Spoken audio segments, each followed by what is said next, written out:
आज मैं आप लोगों को कुछ एक्सरसाइजेस दिखा रहा हूँ जो आप कर सकते हैं अगर आपकी ACL सर्जरी को 2 महीने से ज़्यादा टाइम हो चुका है। तो ये एक्सरसाइजेस हैं जिनमें मसल्स को जैसे हैमस्ट्रिंग और क्वाड्रिसेप्स को मजबूत करने की कोशिश की जा रही है। इसमें आप 1 से लेके 1.5 किलो तक वेट अपने पैर पे बांध के कर सकते हैं।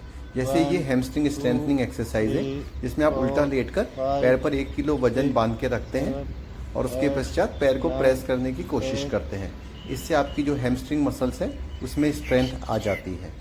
आप देख रहे हैं कि उल्टा लेटकर धीरे धीरे पैर को मोड़ना है और उसके बाद 10 तक काउंट करना है, 10 सेकेंड तक होल्ड करना है और उसके बाद दोबारा पैर को स्ट्रेट कर लेना है। तो इस तरीके से आपकी जो हैमस्ट्रिंग मसल्स है वो बहुत ज़्यादा मजबूत हो जाती है। हैमस्ट्रिंग मसल्स दोस्तों हमारे पैर की जो वो मसल्स होती हैं जो कि हिप को एक्सटेंशन और नी को फ्लेक्शन करने का काम करती है। अब आप एक दूसरी एक्सरसाइज देख सकते हैं। इसमें पैर के नीचे 1 किलो वजन बांधकर पैर को बेंड किया जा रहा है। इस प्रकार से सीधा लेटकर आपको पैर को बेंड करना है। जितना आप कंफर्टेबली बेंड कर सकते हैं उतना आपको बेंड करना है और उसके पश्चात 10 सेकंड तक होल्ड करना है और उसके पश्चात पैर को फिर सीधे कर देना है। पैर को बेंड करना है, कुछ सेकंड्स के लिए होल्ड करके रखना है, 10 सेकंड्स के लिए।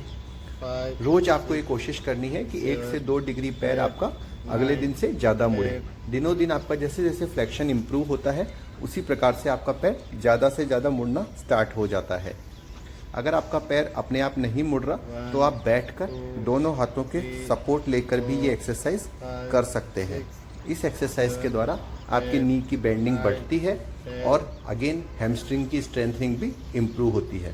ध्यान रखें कि पैर यानी कि एड़ी ज़मीन से उठनी नहीं चाहिए। ज़मीन को एड़ी को लगाते हुए रगड़ खाते हुए आपको पैर को मोड़ना है। 4, 5, 6, 7, 8, 9, 10।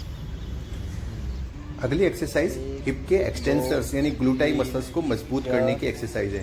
ग्लूटाई मसल्स को मजबूत करने के लिए सीधा लेट के पूरे पैर को 1 किलो वजन बांध के एक्सटेंशन करना है। घुटना नहीं मुड़ना चाहिए और 10 तक गिनती गिननी है। 1, 2, 3, 4, 5, 6, 7, 8, 9, 10। इस प्रकार से 10 सेकेंड्स के लिए आपको पीछे की साइड अपने पैर को सीधा ऊंचा उठा के होल्ड करके रखना है। इससे आपकी जो पैर की मसल्स होंगी वो काफ़ी मजबूत हो जाती हैं। ये बहुत ज़रूरी है क्योंकि नी की सर्जरी के साथ साथ कई बार हिप की मसल्स भी वीक हो जाती हैं। तो ये एक्सरसाइज आपकी हिप की मसल्स को मजबूत करने में बहुत ज़्यादा सहायता करती है। ये हिप के एक्सटेंसर्स मसल्स को मजबूत करती है। आप ये एक्सरसाइज ज़रूर करें। 6, 7, 8, 9, 10। अब ये जो मैं एक्सरसाइज दिखाने जा रहा हूँ इसे डायनेमिक क्वाड्रिसेप्स एक्सरसाइज कहते हैं। इसमें पैर के नीचे 1 किलो वजन बांधकर पैर को सीधे ऊंचे उठा के रखना है और 10 सेकंड तक होल्ड रखना है। 1, 2, 3, 4, 5, 6, 7, 8, 9, 10। अगर आपको दिक्कत नहीं है तो आप 10 से 15 सेकंड्स तक के लिए भी होल्ड रख सकते हैं। इससे जो हमारी काफ़ी लोगों को शिकायत रहती है कि ACL के बाद जो पैर है वो पतला हो गया है, तो ये एक्सरसाइज ACL के बाद पैर को मोटा करने में मजबूती प्रदान करती है, यानी पैर को स्ट्रॉन्ग बना देती है। तो अगर आपका पैर मजबूत नहीं लगता है आपको, तो ये एक्सरसाइज आपको ज़रूर करनी चाहिए। दिन में ये एक्सरसाइज आप 30 से 40 बार कर सकते हैं। ध्यान रखिए कि ये एक्सरसाइज ACL के 1.5 से 2 महीने बाद ही करनी चाहिए। उसके पहले ये एक्सरसाइज नहीं करनी चाहिए क्योंकि अगर हम ये एक्सरसाइज पहले ही करते हैं तो उससे हम अपने लिगामेंट को कमज़ोर कर सकते हैं। तो कम से कम 1.5 महीने वेट करें। अब है स्टैटिक क्वाड्रिसेप्स एक्सरसाइज, यानी घुटने के नीचे एक पिलो लगा के और आपको पिलो को नीचे की साइड दबाना है, नीचे की साइड प्रेस करना है। इससे क्या होगा कि आपकी जो क्वाड्रिसेप्स मसल्स है वो स्ट्रांग होंगे। ध्यान रखिए कि आपकी जो हील है वो ज़मीन से ऊपर नहीं उठनी चाहिए। आपको पूरे ताकत इस बात पे लगानी है कि आप घुटने को नीचे की साइड प्रेस करें जिससे कि थाई मसल्स टॉट हो, थाइस की मसल हार्डन्ड हो। जैसे जैसे थाई की मसल्स ज़्यादा से ज़्यादा हार्ड होगी वैसे ही आपके नी में स्ट्रेंथ ज़्यादा से ज़्यादा आने लग जाएगी। ये एक्सरसाइज आप दिन में 10-10 के 3 सेट या 4 सेट कर सकते हैं। 6, 7, 8, 9, 10। 1, 2, 3, 4, 5, 6, 7 ये हिप एबडक्टर एक्सरसाइज है जिसमें हम पैर को एबडक्ट कर रहे हैं। आप देख सकते हैं कि पैर को एबडक्ट कर रहे हैं 1 और उसके साथ 1 किलो वजन बंधा हुआ है। सेम 10 सेकंड्स तक के लिए होल्ड रख के रखना है। ये एक्सरसाइज ग्लूटियस मीडियस और मिनिमस यानी हमारे हिप की एबडक्टर मसल्स को मजबूत करती है और ये चलने में सहायता करती है। ये एक्सरसाइज भी 10-10 के 3 या 4 सेट आपको डेली सुबह और शाम करने होते हैं जो आपके 9 हिप की मसल्स को, हिप एबडक्टर्स को मजबूत बनाते हैं। 1 2 3 4 5 6 7 8 9 10 1 अगली एक्सरसाइज है स्ट्रेट लेग रेजिंग या सीधा पैर ऊंचा करने वाली एक्सरसाइज। पैर के नीचे 10 किलो वजन एंकल पे बांध के पैर को सीधा ऊंचा उठाना है। शुरू के 1.5 महीने भी ये एक्सरसाइज कर सकते हैं, लेकिन आपके पैर पे नी ब्रेस लगा हुआ होना चाहिए और 1.5 महीने बाद आप ये एक्सरसाइज बिना नी ब्रेस के कर सकते हैं।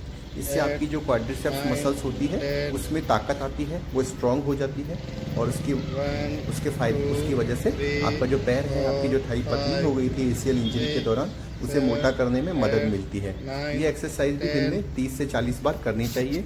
3 सेट आप इसके कर सकते हैं 10-10 बार में।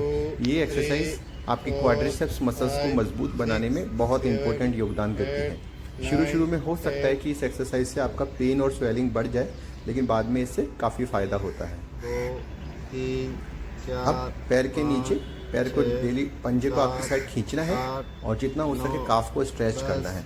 ये काफ की स्ट्रेचिंग की एक्सरसाइज है। इसमें काफ के पंजे को ऊपर की साइड भी खींच के रखना है और नीचे की साइड भी प्रेस करना है। इस प्रकार से काफ की एंकल को अप और डाउन करने से आपकी जो काफ की मसल्स है उसकी स्ट्रेचिंग होती है। ये भी हमारी एक्सरसाइज का एक बहुत ही इम्पोर्टेंट पार्ट है। ये एक्सरसाइज डेली दिन में 70 से 80 बार या 100 बार भी की जा सकती है और ये आपके पैर के जो ब्लड सर्कुलेशन है उसको काफ़ी इम्प्रूव करती है। आपकी जो ACL की हीलिंग रेट है उसको काफ़ी इम्प्रूव करती है। 5 6 7 8 9 10 एंकल के नीचे सपोर्ट लगा के एंकल को प्लांटर फ्लेक्शन में और डॉर्सी फ्लेक्शन में करना है और नी को नीचे के नीचे हल्का प्रेस करना है। नी पे बहुत ज़्यादा जोर नहीं लगाना है।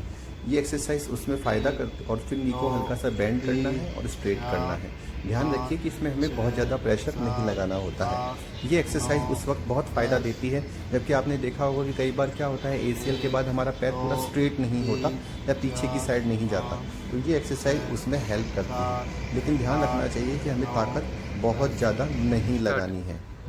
अब है सिंगल रेज स्टांस। इसमें कि आप ACL वाले पैर पे खड़े होकर दूसरे पैर से दीवार या किसी सपोर्ट के द्वारा खड़े रहते हैं। 10 सेकंड्स के लिए अपने पैर को होल्ड रखते हैं।